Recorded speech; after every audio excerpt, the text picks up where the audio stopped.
Join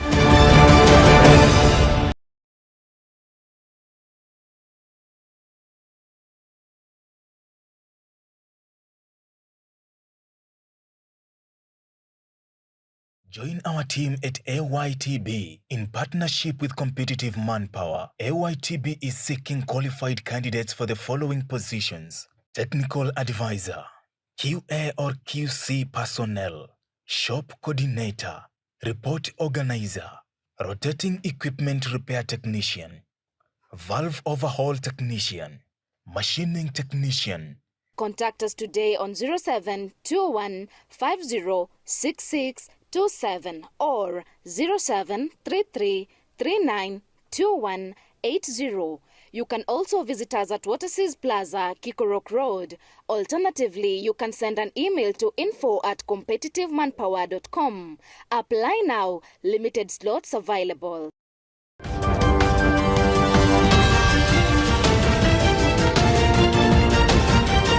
You're watching CBS News.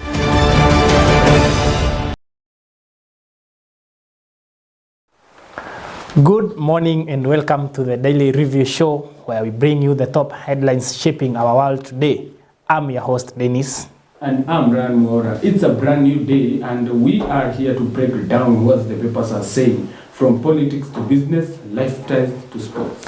Grab your cup of tea or coffee because we have got a bit to unpack this morning. Stories making waves across the country and beyond. Absolutely, and we are also be sharing our insights and hearing for viewers. So stay with us as we dive into today's headlines.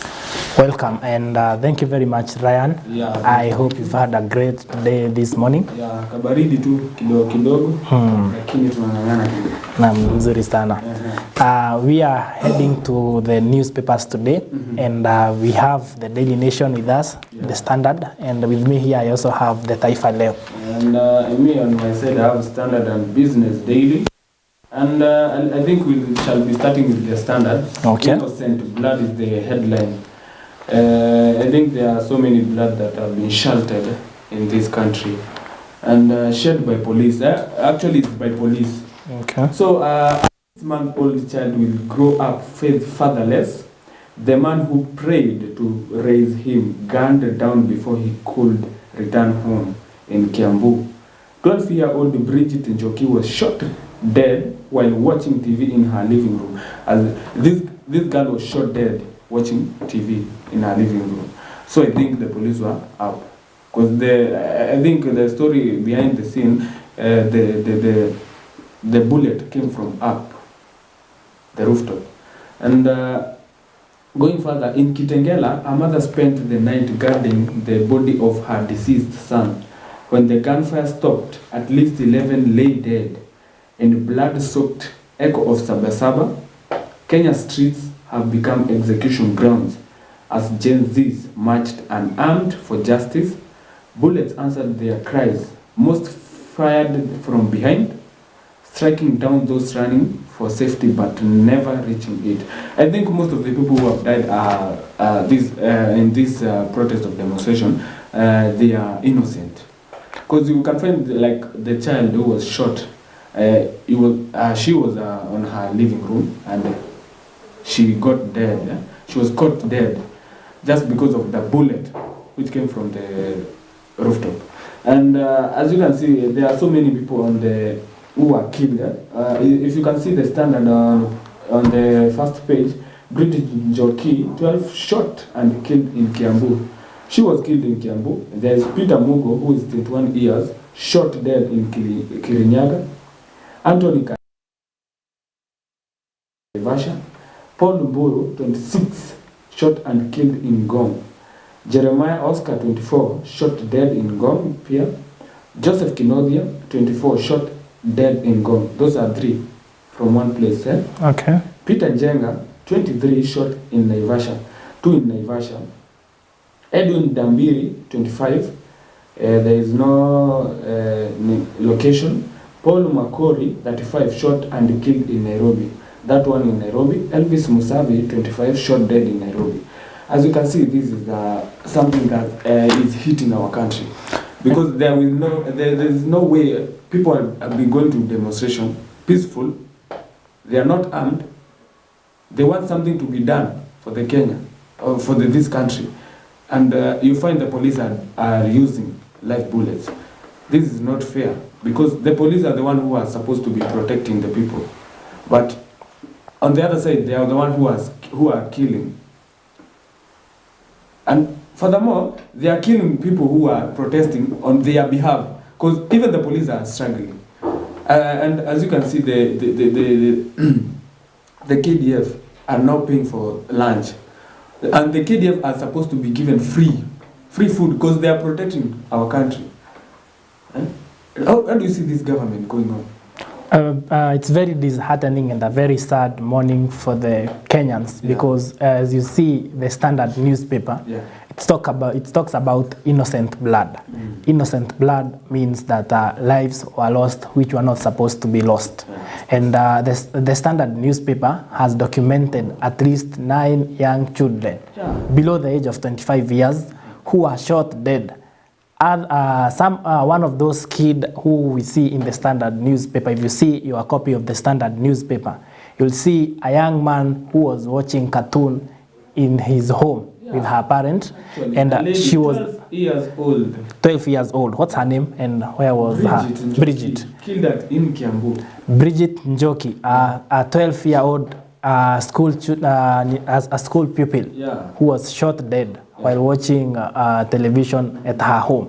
It's very disheartening. And in my Daily Nation, the headline talks about death toll hitting at 31. As of yesterday, the death toll was reported being at 31. Yeah, and when you grab your copy of the Daily Nation, you'll see in our first page a photo of a grieving woman who is Sabina Tabitha, that 7-year-old, who is grieving after she lost her child. And the Daily Nation talks about the aftermath, whereby more Kenyans lost their lives as injuries also mounted amid growing violence in the wave of youth-led protests across the country. And in the first page, we will also see whereby the economy was very much affected, as we talked about yesterday, where protests hit most sectors of the economy hard, disrupting businesses and travel and keeping the workplaces in many towns shut down. There's also in the first page whereby the opposition politicians have urged Kenyans to shun businesses, services and institutions linked to President William Ruto and his allies. We'll also see another story whereby the High Commissioner for Human Rights and Voices raised concern over the violent turn of events during the Sabasaba demonstrations. And when we are talking about these demonstrations, remember the youths went to the streets to demand for their rights. They were fighting for the great losses that we've seen, whereby lives have been lost, and the youths have been condemning these things. They have been saying, we are in the streets peaceful with just a smartphone and a water bottle and a flag. Therefore, when we see these innocent youths going to the street to demand for their rights, remember, demonstrating is a right that is enriched in our Kenyan constitution. Therefore, when these children and these young Gen Zs come to the streets to demand for their rights, we do not expect the police to use excessive force, whereby we can see innocent blood being shed. You have seen the images of the young pupils who are shot dead. And when you look at my page 1 of my Daily Nation, the Daily Nation recounts on these lives and the last hours. And when you look at it keenly, it's saying the death toll that rose to 31, that is according to the Kenyan Human Commission for the Human Rights. It had documented that 107 injuries and had been recorded as per yesterday, and 532 arrests had been made. These are people who had gone to the street to protest, remember, for their rights. And now the Daily Nation is saying that as by yesterday by 7 p.m., 532 arrests had been made. And in a press release, the commission said that it's actively monitoring and following up to record these reports. Therefore, there could be other reports, maybe other deaths that have not yet been recorded. But as up to yesterday, the Daily Nation records that these are the lives that had been lost. They were up to 31. And the Kenya Human Rights Vice Chairperson, Raymond Nyeris, had condemned these violations, and they were demanding for accountability from the police and other stakeholders. And you see, in Kangemi, that is here in Nairobi County, there is a gentleman by the name Elvis Musavi, 25 years old, and another one by the name Paul Makori. Imagine these two guys, these two gentlemen, they were shot on the same day where there were streets. One was shot attempting to help the other one when the police opened fire on those protesters and the bystanders. And the Daily Nation is saying that Musavi was heading home from his Juakali job. And when he was heading home, that is when he had his friend Makoris crying after he had been shot at the back. And he bent down to help him because a bullet was ripping through Musavi's lower back.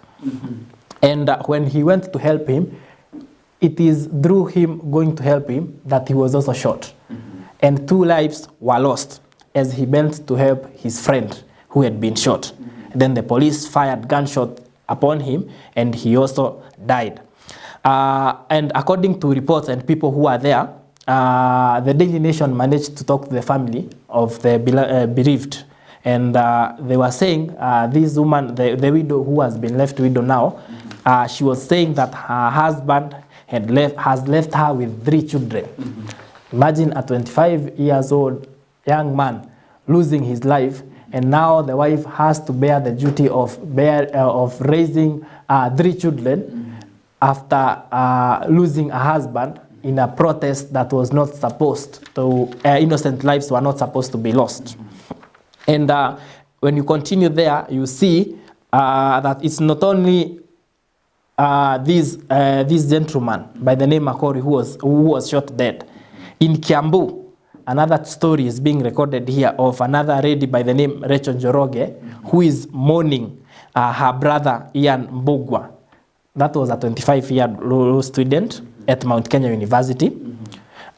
His future was snatched away in seconds because Mbugwa was also hoping to champion for human rights and land justice, and he had stepped. He comes from Ofafa Estate, and he was heading home.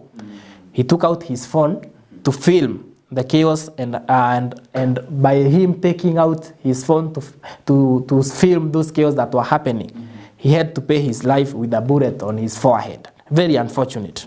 And he says he was only recording and documenting the excessive use of police officers who are firing at people, and a bullet hit him. It was very painful. And the family of there's also another story, the one we've talked about, the 12-year-old Bridget Njoki. For that young girl, the 12-year-old Bridget, they were in their living room with her parents, and they were watching cartoons. She's a grade 7 pupil at Benson Jau Primary School, and she died instantly. Another story in Gong, Paul Kagiri, who was heading home from a movie shop. This was just a young man who was heading home from watching a movie where he had been watching the live protests when he met his that it was enough to leave. He never made it home. Very unfortunate. And now the family of the 26-year-old is calling for justice. He was shot from behind, and he has left 2 children. Those are the innocent lives that the Standard newspaper is talking about. It's saying that young lives were lost during the aftermath of the protest. And do you think that it's quite fair that the young generation took to the streets to demand for their justice, and this innocent blood was shed? Do you think the police did good work to manage the protests? I think the police are getting to be inhuman. Because as you can see, this police, maybe their family members or their villagers made them to be the police. Cause In my area of village, most of the people wanachangiwa, napata wanachangiwa ndo aingie hiyo kikosi ya polisi.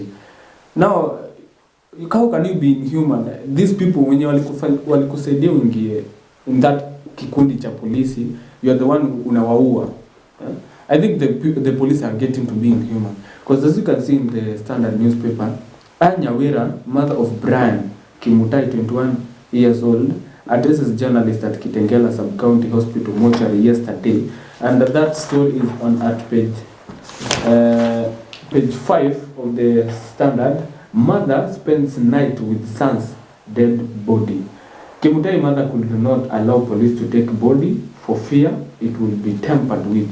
I think the mother is in pain right now because he stayed with his deceased son at the house. Maybe to avoid investigation to be tampered with. Because I think right now the mother needs justice. Because I think if she decided to take the body to the mortuary with the morgue, maybe the bullet will be disappear to avoid the investigation to be done. So, a grieving mother has recounted a harrowing ordeal of spending the night with her son's body after he was shot dead by police in Kitengela. The mother of protest was a bit held up in Kitengela, Kiserian, and some part of these counties, maybe Juja, Thika, and some of. In a deeply emotional account, Anne Nyawira described how the family was forced to carry Brian Kimutai's body from the hospital back to their home, fearing it might be tampered with if left to police custody. So the mother is afraid of the police. Right now, people are not even trusting the police. Not even trusting to investigate, but even trusting to protect their properties. Because as you can see, most of the people, they have business at CBD.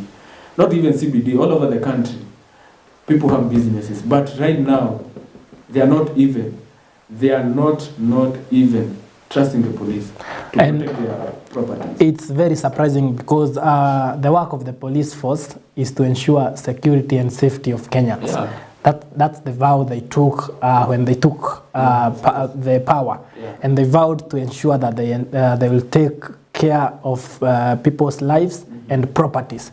Now, when you see the newspaper stating that business people had to hire goons to protect their premises, it means that they have lost trust in the police force, which is very unfortunate. In fact, on the same note, the Standard talks about Chebet, 23-year-old, Oscar Jeremy, a 24-year-old young man, a boda rider, whose life was lost yesterday, leaving behind a widow by the name Chebet, who is 23 years.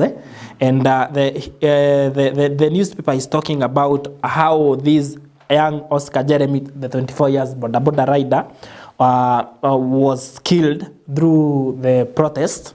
And it's saying that he had left home at around 7 a.m., prepared to go and hustle and get back home safely. And he never made it back. And on the same note, in Murang'a County, these incidents were not only reported in Nairobi. In Murang'a County, the County Security Committee reported 5 young men were shot dead. 2 were shot in Kegumo, and 2 in Kangema, and 1 in Kandara constituencies. And the Kangema fatalities had attempted to raid the police station with intention to touch it. That is according to the report that was issued by the committee, by the County Security Committee for Murang'a.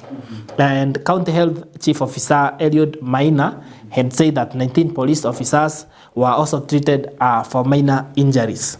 And according to Mr. Benjamin Kioko, who happened to talk to the Daily Nation, the police officers knows too well who shot his brother. He is saying that those who shot his brother, they are very well known. And he has blamed President William Ruto for the killings.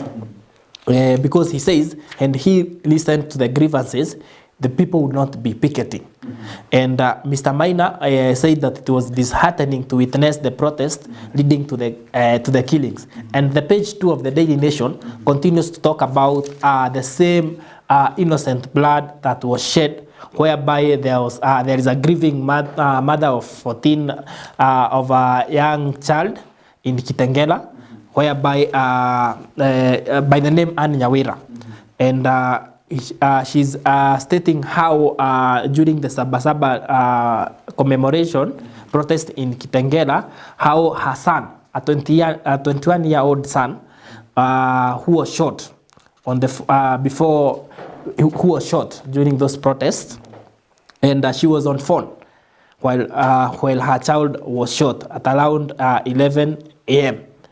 And when you see the same page in page 2, whereby this lady is narrating to the Daily Nation how she received a phone call from one of her child's friends who informed her that her child had been shot.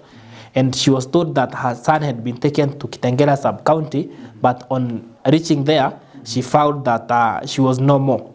And the same story is being given spotlight, whereby we have seen their sons and calling out the government to take accountability for the lives that were lost. Previously, we've seen the cases of Boniface, Albert Ojwang, and other protesters who have died on the streets. And the investigation agency, that is IPOA, every time these killings are happening, they say that investigations.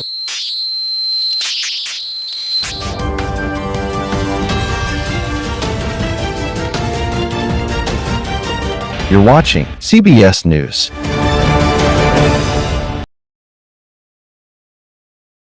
Almarai Company, in collaboration with Competitive Manpower, is urgently hiring for the following exciting roles: Grade 1 mechanics, panel beaters, refrigeration technicians, lead mechanics, diesel plant mechanics, welders, and stainless steel welders. Why apply? This is a free recruitment with no application or placement fees required. Contact us today on 0721 506627 or 0733 392180. You can also visit us at Waterseas Plaza, Kikorok Road. Alternatively, you can send an email to info@competitivemanpower.com. Apply now. Limited slots available. Competitive Manpower International Limited is recruiting delivery riders in the United Arab Emirates. If you have a passion for the road and a desire to work in a fast-paced environment, then this is your chance. Don't wait. Send your applications to competitivemanpower@gmail.com. Want to apply in person? Visit our offices at Kiko Road behind the Casa Hotel, KCB River Road, Nairobi. For more details, call us now on 0721 506627 or 0733 392180. Act. First opportunities are limited. Secure your spot today and start your journey as a delivery rider in the United Arab Emirates. Looking to build a better future in the Gulf? Exciting job opportunities in Saudi Arabia for Kenyans. Competitive Manpower International Limited is currently recruiting for a wide range of skilled and semi-skilled positions. We are now hiring helpers for 1,200 Saudi riyals, steel fixers at 1,500 Saudi riyals, shuttering carpenters at 1,500 Saudi riyals, masons at 1,500 Saudi riyals, charge hands at 1,500 Saudi riyals, foremen at 1,800 Saudi riyals, scaffolders at 1,200 Saudi riyals, welders at 1,500 Saudi riyals, and plumbers at 1,500 Saudi riyals. Call us today on 020-222-4844 or 0721 506627 or 0733 392180. Join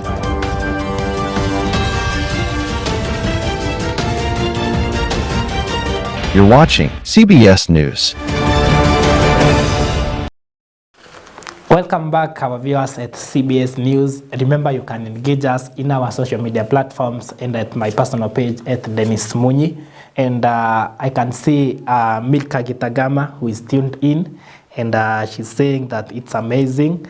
Janet Njoroge, watching live from Kiambu.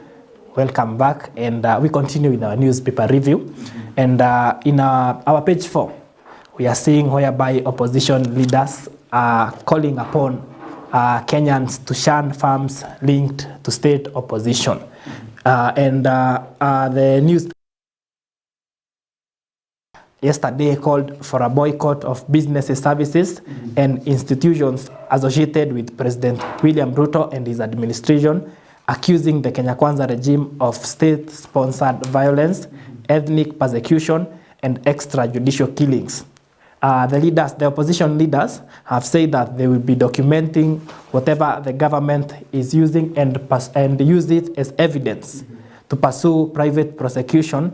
And through the People's Restoration Justice Commission that was launched on June 24th, the opposition is saying that it is going to document all those crimes that have been made, and they are going to present them before courts of law, and they have called upon the citizens to boycott. And the opposition alliance, which includes the former deputy president Rigathi Gachagua, the Wiper leader Kalonzo Musyoka, who is Martha Karua, who is the leader for the People's Liberation Party, and Eugene Wamalwa of the and the former CS Interior Fred Matiang'i, they have called upon Kenyans to boycott institutions and everything to do with President William Ruto and his allies.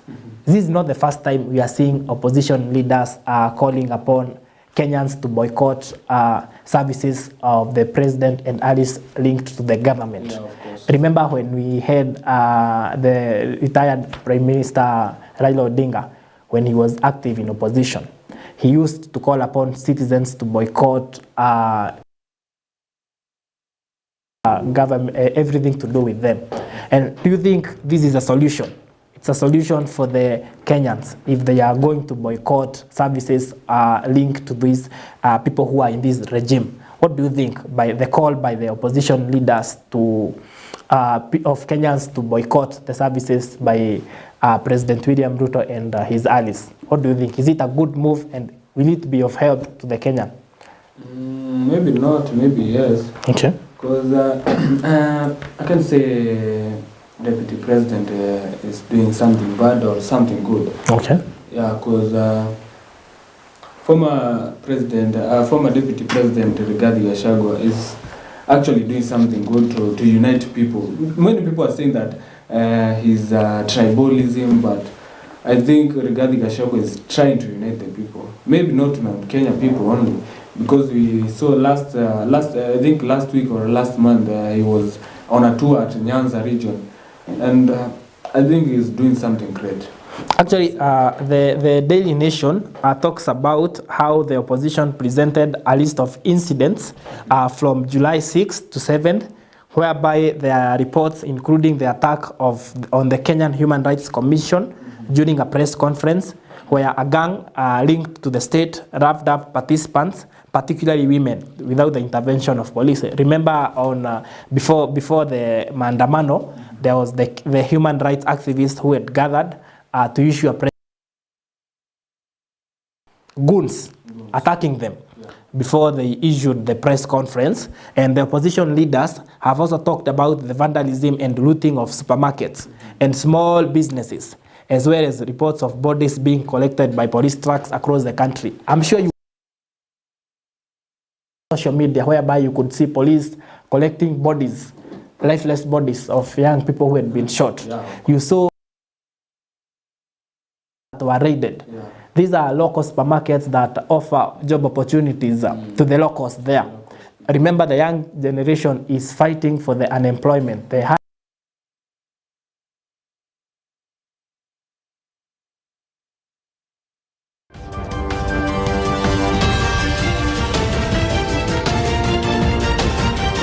You're watching CBS News.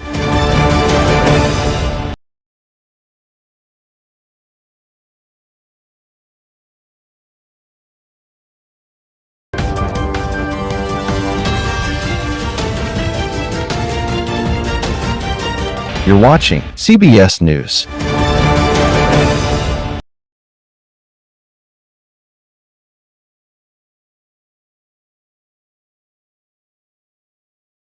Almarai Company, in collaboration with Competitive Manpower, is urgently hiring for the following exciting roles: Grade 1 mechanics, panel beaters, refrigeration technicians, lead mechanics, diesel plant mechanics, welders and stainless steel welders. Why apply? This is a free recruitment with no application or placement fees required. Contact us today on 0721 506627 or 0733 392180. You can also visit us at Waterseas Plaza, Kikorok Road. Alternatively, you can send an email to info@competitivemanpower.com. Apply now. Limited slots available. Competitive Manpower International Limited is recruiting delivery riders in the United Arab Emirates. If you have a passion for the road and a desire to work in a fast-paced environment, then this is your chance. Don't wait. Send your applications to competitivemanpower@gmail.com. Want to apply in person? Visit our offices at Kiko Road behind the Casa Hotel, KCB River Road, Nairobi. For more details, call us now on 0721 506627 or 0733 392180. Act. First opportunities are limited. Secure your spot today and start your journey as a delivery rider in the United Arab Emirates.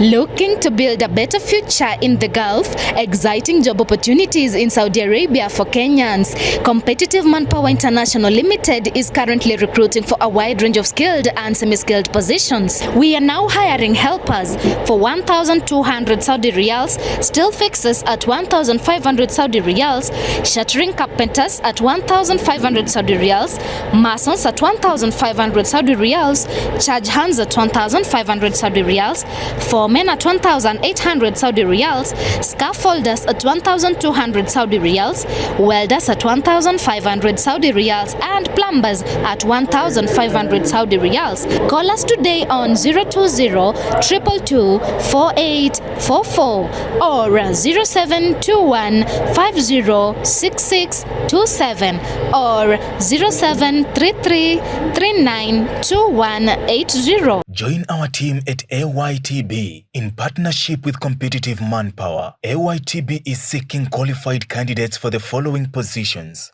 Technical Advisor, QA or QC Personnel, Shop Coordinator, Report Organizer, Rotating Equipment Repair Technician, Valve Overhaul Technician, Machining Technician. Contact us today on 0721 506627 or 0733 392180. You can also visit us at Waterseas Plaza, Kikorok Road. Alternatively, you can send an email to info@competitivemanpower.com. Apply now. Limited slots available. Welcome to Competitive Training Institute, empowering you with in-demand skills. At Competitive Training Institute, we equip you with practical, job-ready skills that open doors both locally and internationally. Whether you're aiming to become a qualified caregiver, certified plumber, skilled automotive mechanic, or want to learn a foreign language like French, Arabic, or German, and many more, we've got the right course for you. Our hands-on training, guided by experienced instructors and aligned with market demands, ensures you're ready to compete and succeed in today's job market. We don't just train, we help you get hired. Our job placement team supports you in finding meaningful work after graduation. We are proudly accredited by NITA, ensuring high standards in all we offer. Ready to begin? Call us on 020-200-192. or 0721 223081 or email us at competitivetraining@gmail.com. Your journey starts here. Let's build your future together. Looking for a trusted supplier for all your household hardware needs? Look no further than Competitive Hardware Limited.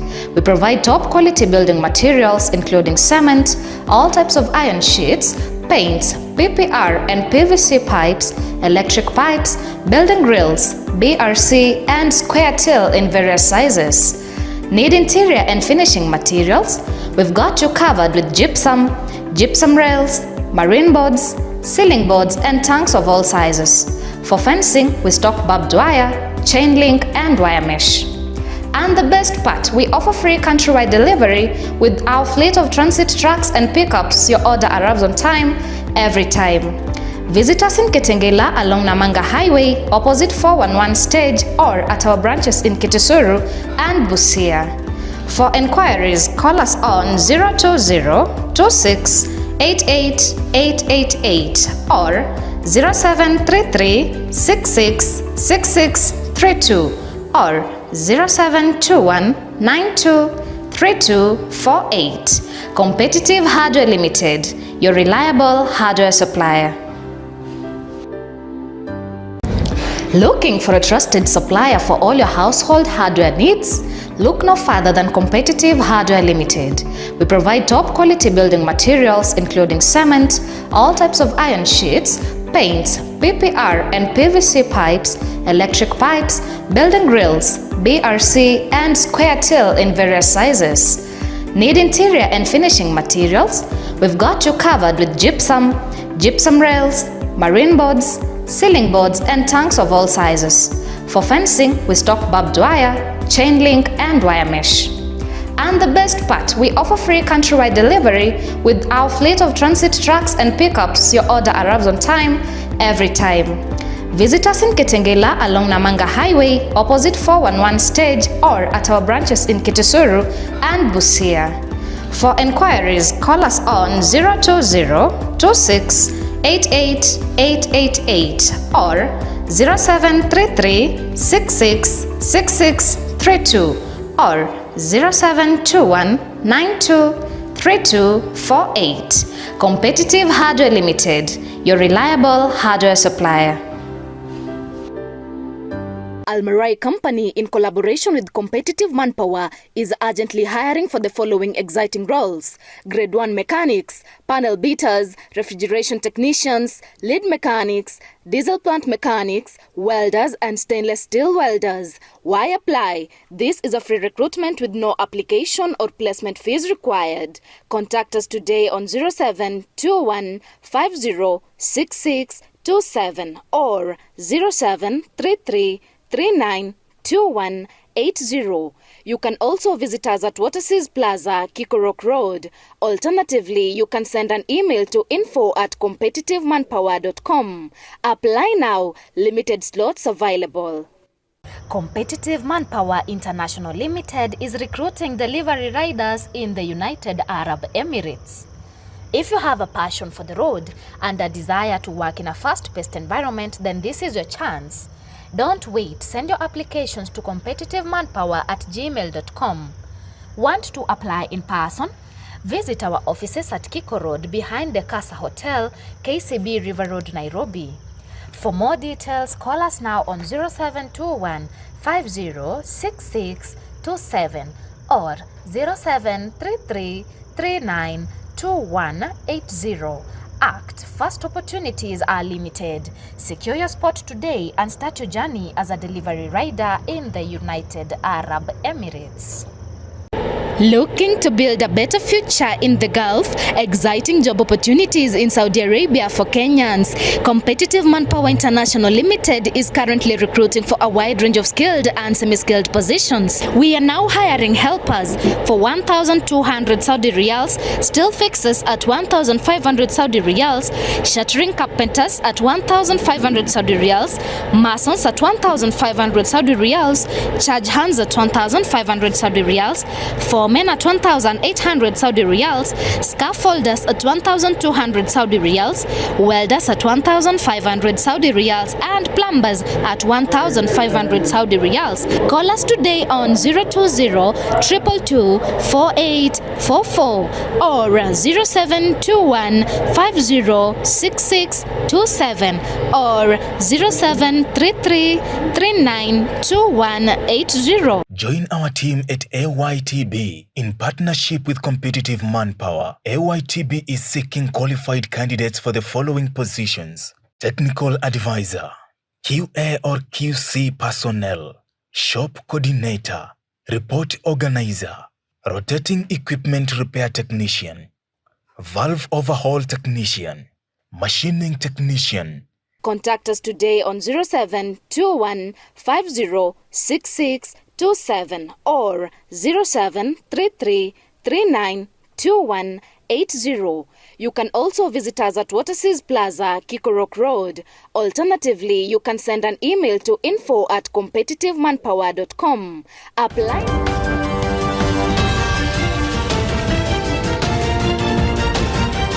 You're watching CBS News.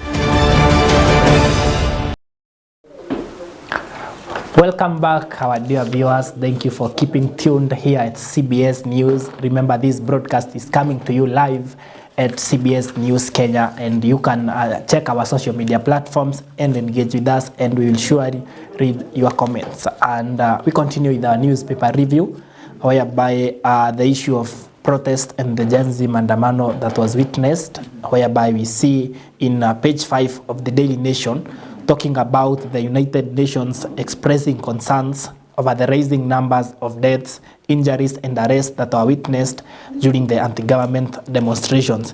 And in a statement that was issued yesterday from Geneva, Switzerland, the spokesperson for the United Nations has condemned the act and has called upon the government to be held accountable. And the Kenya National Commission on Human Rights is saying that they reported 10 fatalities, 29 injuries, and that 7 arrests and 2 abductions. So the commission is calling upon the government and has condemned these demonstrations that were witnessed. Maybe what do we have on the Standard newspaper? And, speaking about demonstration, I think our newspapers are more talking about blood, shed blood. And onto my side, I think people should stop, or the Gen Z should stop demonstrating, because they are not gaining anything. As you can see, people always demonstrate, and on the other side, there are people who are getting killed. Going to street is not helping us. And onto my side, we can see that families mourn their loved ones as traders count losses after violence. Briefly, yesterday, engulfed families across the country that reality of the violent Sabasaba crackdown sank in. While some were mourning their loved ones killed in cold blood by police officers, traders were in pain as what was left of their investment that were destroyed by looters and goons. I think these protests mainly come up with the goons, because as you can see, in any protest or in any demonstration, there must be looting of business properties in this country. So I think the Gen Z should stop going for this demonstration and wait for 2027 to know who is going to become the president of this Kenya and who they want them to be leaded with. You see? And my page 6 and 7 of the newspaper, it's the same story, whereby we are seeing traders talking about where there were details emerging on how the Monday's looting and mayhem was planned and executed in the Mount Kenya region. Mm-hmm. Yesterday on the Twitter Spaces, you saw a hashtag Kikuyu and anything to do with the tribal politics being played along in the social media platforms. Murima. Yeah, the Murima story. Mm-hmm. And it's not something that makes me happy, because you remember whatever happened in 2007 general elections, whereby there was a post-election violence. Mm-hmm. And the tribal card that is being played out there, it's something that Kenyans should be very, very, very much alarmed with the topics that are happening. And so the page 6 and 7 of the Daily Nation talks about whereby there are sources that have said that goons were hired, transported, and strategically deployed to various towns where they unleashed terror, reported under instructions from a central command. And the newspaper is saying that there were leaders who organized these criminal gangs. And according to the Imenti North Police Commander, Ambrose Kialo, he said that looters who infiltrated the protest had specific targets. So far, 60 suspects had been arrested in Meru County, and the suspects are being processed by the DCI. The newspaper is talking about how these criminal gangs were organized, and there are people who are supporting those criminal gangs. And the page 7, it's basically the Mount Kenya towns, whereby those destructions were hotbeds. And in towns in Mount Kenya, towns like Meru, Tharaka Nithi, Embu, Nyeri, and Laikipia, also Nyandarua, Murang'a, and Kirinyaga, there were few unrest, and whereby there was violence and destruction, whereby you see a supermarket in Makutano town, Meru County, was set on fire by protesters. The Maguna supermarket in Meru County, it was set on fire, and basically the newspaper continues to talk about the businesses that were affected, supermarkets that were tortured, and properties that were destroyed. That's where the newspaper talks about the protest up to page 7. Then from page 8 and page 9, we see finally a good news to the teachers, whereby there is a new policy on teachers' promotions, and it's good news and to the teachers. The Union for the Teacher Service Commission has established a policy for the automatic promotion of teachers within common grades without competitive interviews. Previously, we have seen teachers complaining about job promotions, but now it's finally a good news to the teachers, because the Teacher Service Commission has established a policy for the automatic promotion of teachers within common grades without them having to go for those competitive interviews, whereby the policy will apply to 3 categories: those with certificate holders, and diplomas, and bachelors. And the Teachers Service Commission is saying that those serving in grade C1 will be eligible for automatic promotion, and it's finally good news to the teachers.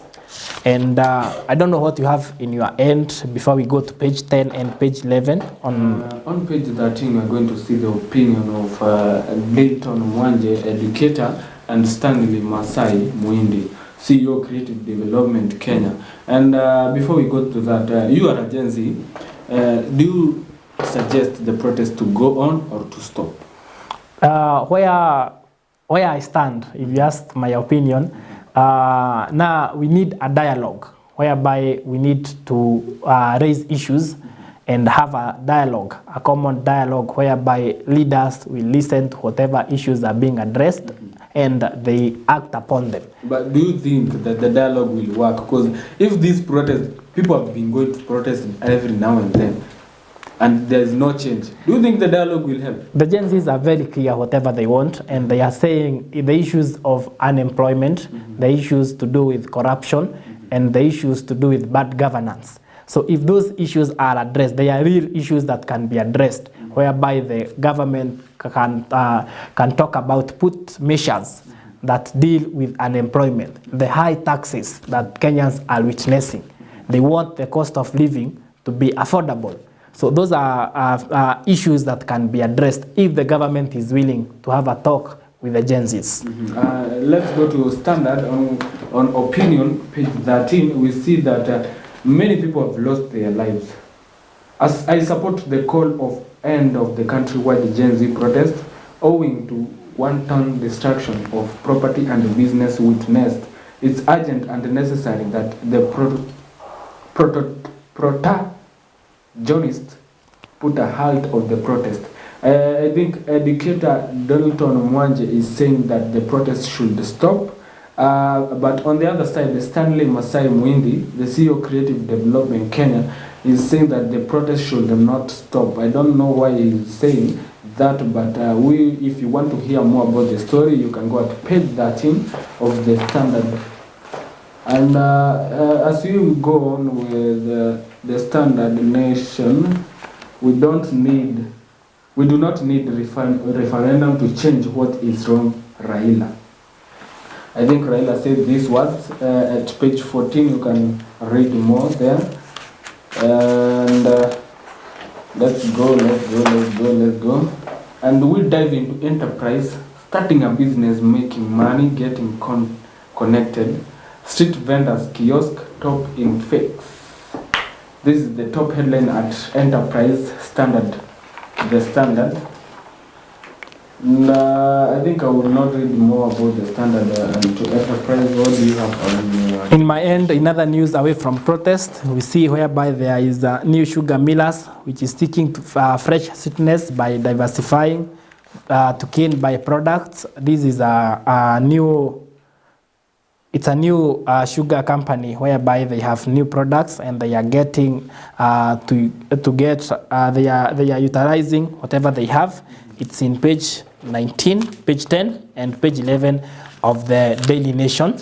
And when you go to page 14, you'll see where MPs have flawed process as bid to impeach Guyo. There is an impeachment case that is happening at Senate, and it's in page 14 and page 15 of the Daily Nation, whereby the Isiolo governor is facing impeachment, and the proceedings will be continuing today. They started yesterday, and we'll be following up to see how the impeachment process continues. On to my side at Enterprise, at page 4, we see that street vendors, kiosk, lead in the sale of counterfeit products.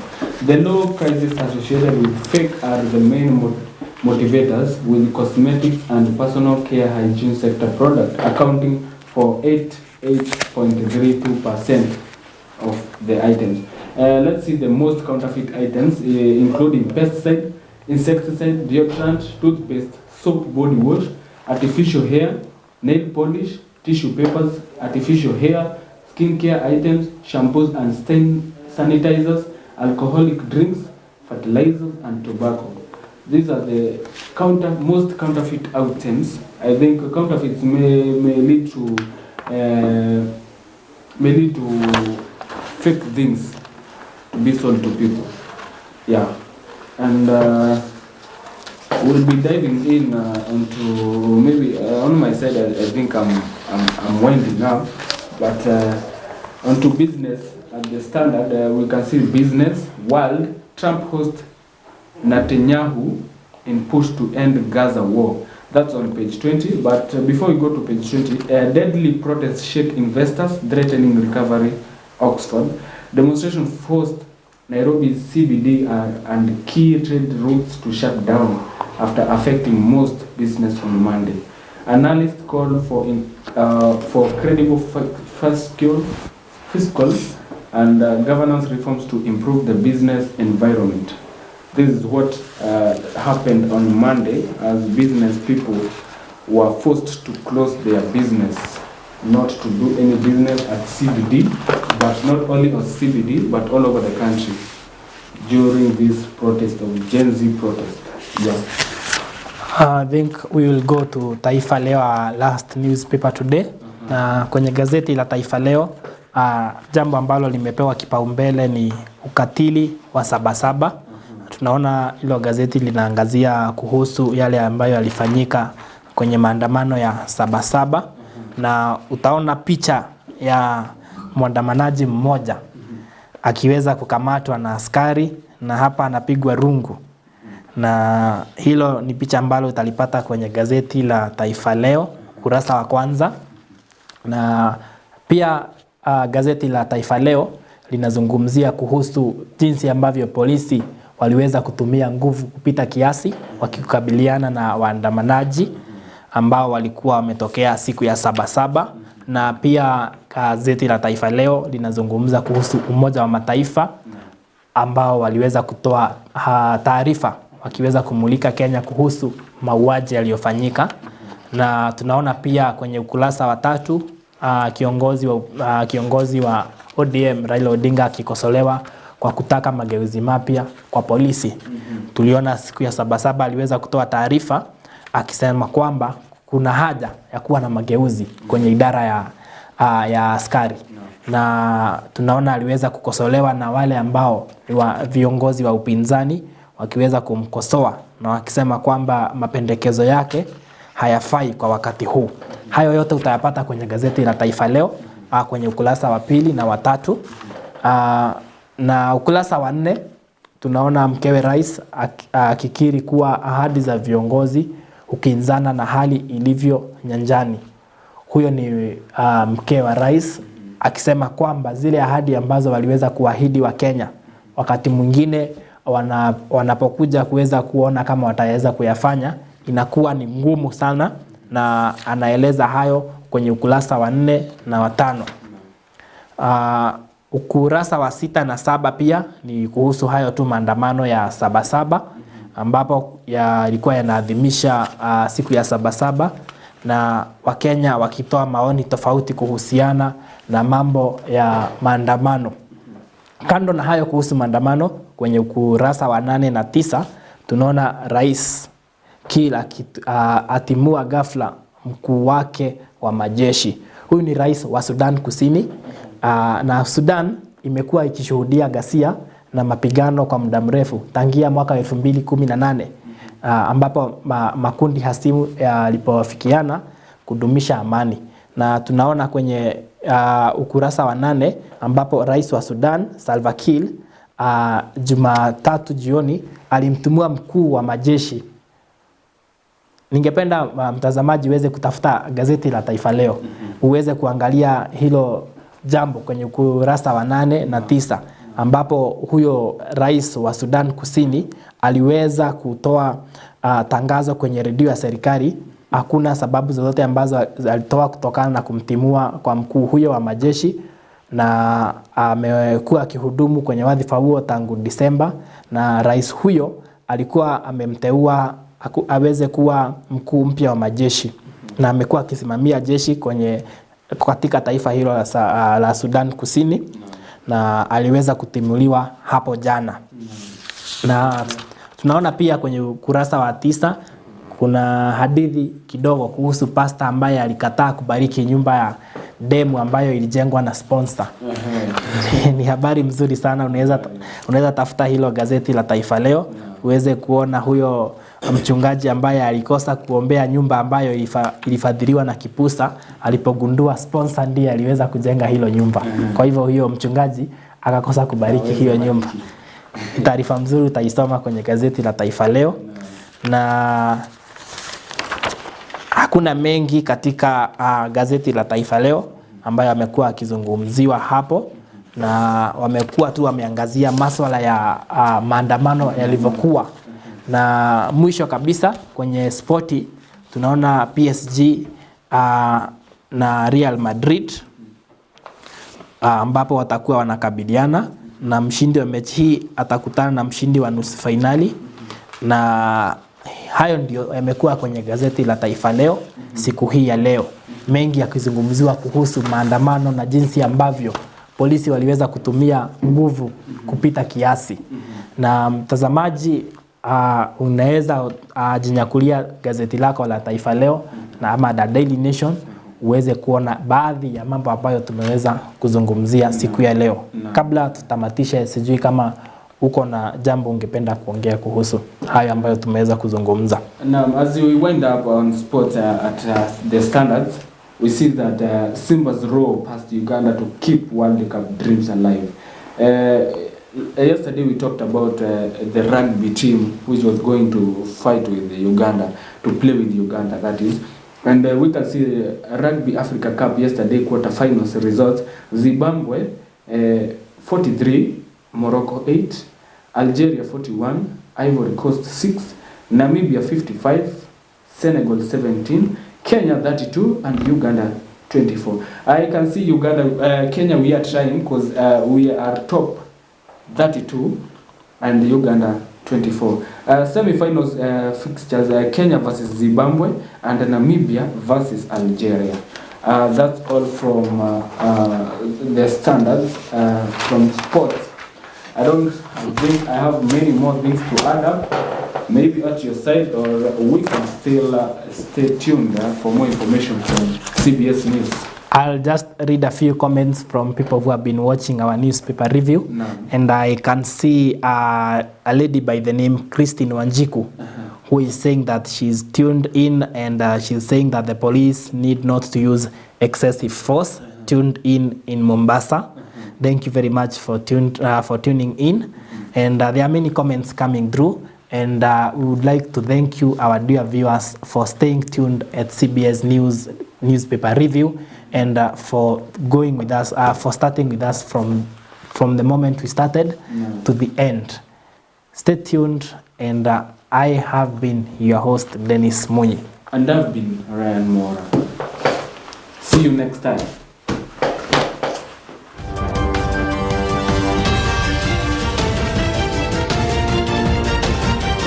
You're watching CBS News.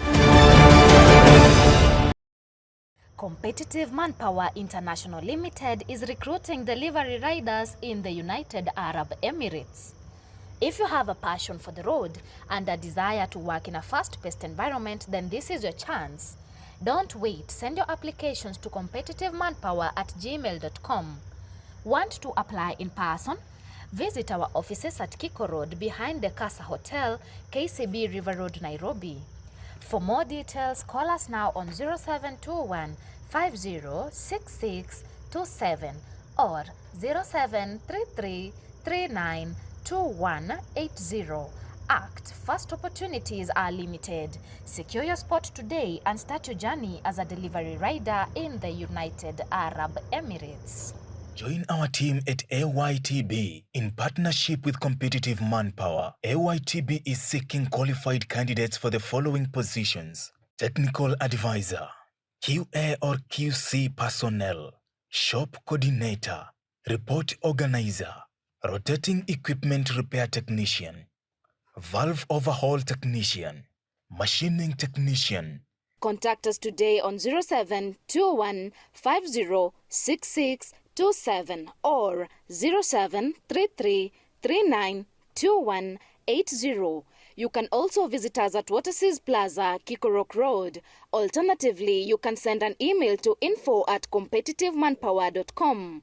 Apply now. Limited slots available.